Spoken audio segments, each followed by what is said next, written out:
moi, je voulais partager avec vous quelques notes que j'ai prises pendant cette discussion passionnante et quelques réflexions que ça appelle. Godefroy Banzmann, moi je préside Syntec Numérique, donc je suis au milieu d'une bonne partie, sur 2000 adhérents, on en a 60% qui sont des ESN, donc on les voit tous les jours et se poser la question de leur avenir. Et puis moi-même, je dirige une ESN que j'ai créée avec mon frère il y a presque 25 ans, donc vous voyez que j'ai aussi des cheveux blancs, je fais partie peut-être de cette deuxième table ronde, je ne sais pas. Mais voilà, le sujet de l'avenir des ESN et au fond, comment on se projette en 2025, c'est un sujet qui me passionne. Alors, on a beaucoup quand même parlé de ce qu'on vit aujourd'hui. Et finalement, si on se projette en 2025, moi je veux qu'on se projette en 2025 parce que je pense que là c'est plus inquiétant. Je rejoins le point de vue d'Apax tout à l'heure qui dit au fond la photo 2025 par rapport à la photo d'aujourd'hui, elle va avoir rien à voir. Ça c'est ma conviction. Et je pense qu'aujourd'hui, la disruption dans le métier des ESN, franchement, j'en vois pas beaucoup. Il y a longtemps que je fais ce métier-là et je ne considère pas qu'on est aujourd'hui dans un modèle qui se disrupte.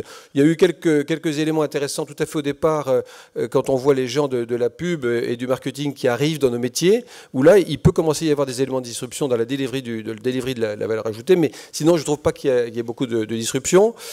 Et finalement, je pense qu'on surfe tous sur la transformation numérique qui peut camoufler un certain nombre de choses dans la capacité qu'on a ou pas à se disrupter. La disruption, elle va venir de nos clients.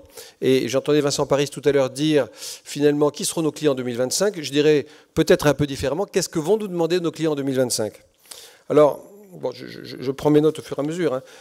Pourquoi nos clients voudraient autre chose ? Moi, j'ai quand même, depuis le temps que je suis dans ce métier, je suis frappé par le fait que nos clients ne nous donnent pas leur transformation numérique comme ils nous ont donné des projets SAP ou des projets qu'on va appeler System of Records. Aujourd'hui, les clients, ils gardent leur transformation sous le coude et ils ne nous la passent pas. En revanche, ils ont besoin de nous, et ça, on est content d'ailleurs, et ça nous occupe beaucoup, mais je dirais la migration de la technologie qu'on appelait l'informatique d'un mode où c'était System of Records à un mode où c'est devenu cœur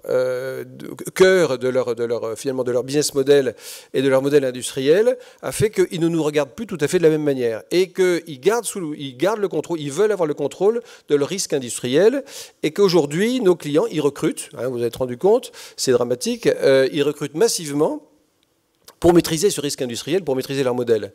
Donc, la vision qu'ils ont des ESN, évidemment, ce n'est pas la même que l'époque où on faisait de l'informatique. La vision qu'ils ont des ESN et la relation qu'ils veulent avoir avec nous, dans les années qui viennent, pour moi, elle va changer d'une façon drastique. Et on le voit, je le sens aujourd'hui. Je suis sûr qu'on le partage ensemble. En tous les cas, je l'ai beaucoup partagé dans les groupes de travail chez Syntec Numérique sur ce sujet. Moi, je pense qu'à terme, nos clients ils vont vouloir avoir de la part des ESN cette capacité d'agilité, cette capacité je dirais, du passage à l'échelle que va pouvoir leur apporter notre capacité à faire du capacitaire, justement, et un certain nombre d'entre nous le font très bien, notre capacité, au fond, à évoluer vers des modèles plus de plateformes, profiter peut-être des évolutions du travail vers des modèles dans lesquels il y a beaucoup plus d'indépendants. En tous les cas, les clients vont vouloir avoir la capacité d'avoir très très vite des experts, une capacité à mélanger leurs équipes avec des équipes extérieures, avec des gens qui viennent de plateformes, et tout ça pour réagir et passer à l'échelle. Puis la deuxième chose que vont vouloir nos clients, moi je me projette à 2025 et je fais le pari que nos clients vont vouloir une capacité durable d'innovation. Et pas, je dirais comme ils ont pu l'avoir jusqu'à présent, des ESN qui leur font des applications et qui font la TMA, mais véritablement, comme ils ont aujourd'hui, à travers des applications en SaaS, une capacité pour ces ESN à produire non plus des applications, mais des services qui auront le même niveau je dirais, d'innovation permanente et perpétuelle qu'on peut avoir aujourd'hui dans des grandes solutions en SaaS. Donc, qu'est-ce que ça veut dire pour les ESN ? Je dirais que les ESN, pour moi, j'ai plutôt assez confiance dans le modèle, mais en même temps, la spécialisation que j'évoquais tout à l'heure, quand j'entendais tout à l'heure, j'y crois beaucoup, et il n'y aura pas de salut pour les ESN s'il n'y a pas la spécialisation. La multispécialisation, moi je pense qu'il faut se méfier de la multispécialisation parce que ça peut aussi vouloir dire pas de spécialisation. En tous les cas, la spécialisation, ça va devenir, à mon avis, un élément complètement critique. Et la deuxième chose, c'est l'innovation. Et là, je suis un peu gêné parce que finalement, je n'ai pas beaucoup entendu l'innovation. Et je pense que nos clients, si on ne peut pas leur apporter de l'innovation, honnêtement, on va avoir du mal à leur apporter quelque chose. Et je pense que la troisième chose, c'est au fond, comme un éditeur, c'est la roadmap, la projection qu'on peut leur garantir quand on leur apporte de l'innovation, que cette innovation, en fait, on en a la vision et on leur garantit qu'on va continuer en permanence à leur apporter la vaguelette ou la vague suivante. Donc, je pense que l'évolution des ESN passera par cette spécialisation, cette capacité d'innovation et la capacité de donner de la vision ou de la roadmap, entre guillemets, sur le fait qu'on maîtrise bien l'avenir de l'innovation avec eux. Bon, pour les modèles, entre guillemets, capacitaires qui sont quand même très présents dans les ESN, c'est quelque chose qui va forcément évoluer vers un modèle de plateforme, vers un modèle voilà, où la technologie, on les voit arriver. Et évidemment, là aussi, ces trois critères-là vont être prééminents.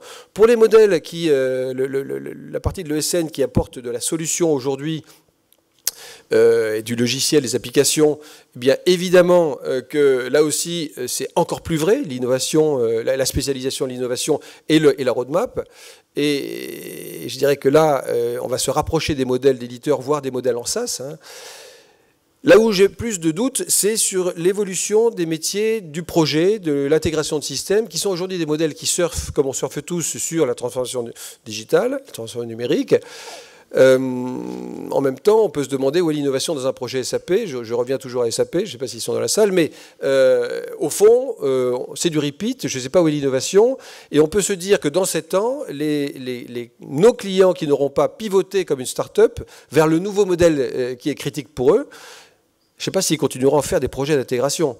Donc les gens qui aujourd'hui ont une grosse partie de leur modèle basé sur l'intégration, même si aujourd'hui les clients les adorent parce qu'ils ont besoin d'eux pour faire bouger leur modèle, probablement que s'ils n'ont pas pivoté vers des modèles qui sont plutôt des projets en sprint, des projets innovants, des projets dans lesquels en fait il y a des projets de rupture, mais qui seront probablement des beaucoup plus petits projets, eh bien je ne sais pas où ira ce métier finalement de l'intégration et du projet, avec les deux autres que j'ai évoqués, qui sont plutôt le capacitaire et plutôt la solution allant vers le service.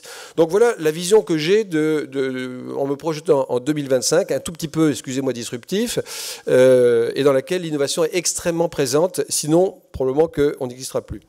Alors, pour arriver à imaginer ces modèles, je réfléchissais en vous écoutant, mais je me dis finalement, on est tellement gavé par la transformation numérique que le risque, c'est au fond de ne pas choisir. Et je pense quand même que pour bouger, il faut choisir.